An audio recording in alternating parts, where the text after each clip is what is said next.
Hello viewers, welcome back to my channel Arpita's fairy tale. আজকে দেখো ঘুম থেকে উঠে সকালে আমরা ব্রেকফাস্ট করতে বসেছি, আর ব্রেকফাস্টটা বানিয়েছে আমার বর। ব্রেড বাটার আর সাথে কলা নিয়েছি। তো ব্রেকফাস্ট করে আমি আগে স্নানে চলে গেলাম। স্নান টান করে আমি এখন এই নিউ সানস্ক্রিনটা ইউজ করছি কদিন ধরে। কদিন ইউজ করার পর বুঝতে পারবো কেমন। আপাতত ভালোই লাগছে। স্নান করে স্কিন প্রিপারেশন কমপ্লিট করে আমি চলে এলাম বারান্দায় ব্যালকনিতে কাপড় মেলতে। ওয়াশিং মেশিনে কেচে দিয়েছিলাম কাপড়গুলো। এগুলো এবার 10 মিনিট এখানে রোদে দিয়ে দিলেই শুকিয়ে যাবে। এখানে তো আর ছাদে মেলতে যাওয়া সম্ভব হয়ে ওঠে না, সেই জন্য আমরা ব্যালকনিতে এইভাবে কাপড়গুলো একটু হাওয়া লাগিয়ে নিই, শুকিয়ে যায়। আর মেশিনে তো 70% ড্রাই হয়েই বেরোয়। তারপর আমি চলে এলাম পুজো করতে। পুজো করে তারপরে এবার একটা মজার গল্প বলি। আমরা এখানে এসে রান্নাটা একদমই করি না। আমার শাশুড়িমা বাইরের খাবার খান না, তাই ওনার জন্য একটু করা হয়, বাকি আমরা অর্ডার করে আনিয়ে নিই।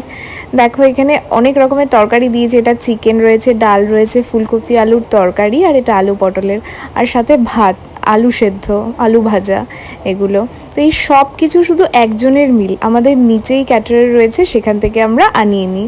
রান্নাবাড়ি আর করি না এখানে এসে। আর ওরা এত সুস্বাদু খাবার দেয়। প্রিন্স ওদের রেস্টুরেন্ট ঠিক নয়, মানে ওদের ক্যাটারারের নাম প্রিন্স। তো ওখানে আমরা প্রতিদিন এভাবেই খাই। খাওয়া দাওয়া করে তারপর আমরা একটু রেস্ট করে সন্ধ্যায় বেরিয়ে পড়েছি, এসছি সাউথ সিটি মল। এখানে রাতের খাবার খেয়ে তারপর যাব। আজকে অসম্ভব ভিড় সাউথ সিটি মলে, কারণ আজকে মাদার্স ডে ছিল। আমার বর তো সবে কেএফসির লাইনে দাঁড়িয়েছে। এরপরে কখন বাকি খাবার পাবো আর কখন যে বাড়ি ফিরতে পারবো জানি না। তবে কলকাতায় আজকেই আমাদের লাস্ট ডে। আগামীকাল সকাল হতেই আমাদের বেরোতে হবে। সকাল হতেই মিন্স 10টা 10:30 নাগাদ বেরোবো। যাই হোক, তোমাদের সাথে গল্প করতে করতে চলে এসছে আমার পছন্দের খাবার। আমি তো চিকেন সসেস পিৎজা নিয়েছি। ও আর মা ফার্স্টে খেলো ক্রিস্পি চিকেন। তারপরে আমরা ডিনার কমপ্লিট করে ওখান থেকে বেরিয়ে গেলাম। সাউথ সিটির বাইরে যে গেটটা রয়েছে, সেখানে পাশ থেকে সাউথ সিটির বিল্ডিংসগুলো এত সুন্দর লাগছিল দেখতে। কত উঁচু উঁচু বিল্ডিং, আর রাতের বেলায় যেন আলো ঝলমল করায় আরও সুন্দর লাগছে দেখতে। এত সুন্দর দৃশ্যটা ক্যামেরাবন্দি না করে আর পারলাম না। খুবই ভালো লাগছিল, তো ভাবলাম তোমাদের সাথেও শেয়ার করি। এরম করে গল্প করতে করতে আমরা বাড়ি চলে এসেছি। এসে মাকে বাড়িতে নামিয়ে ও বললো চলো এক পাক ঘুরে আসি দুজনে। দুজনে আবার ঘুরতে বেরোলাম।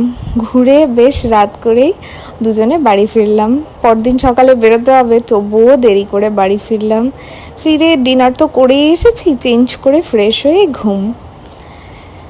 নেক্সট ডে মর্নিং সকালে দেখো আমার সব কিছু গোছানো কমপ্লিট হয়ে গেছে। শুধু এক দুটো জিনিস নেওয়া বাকি, সেগুলো আমি আমার পার্স ব্যাগে নিয়ে নেব। আর ট্রলি গোছানো কমপ্লিট, যেটা সবচেয়ে বড় হেডেক।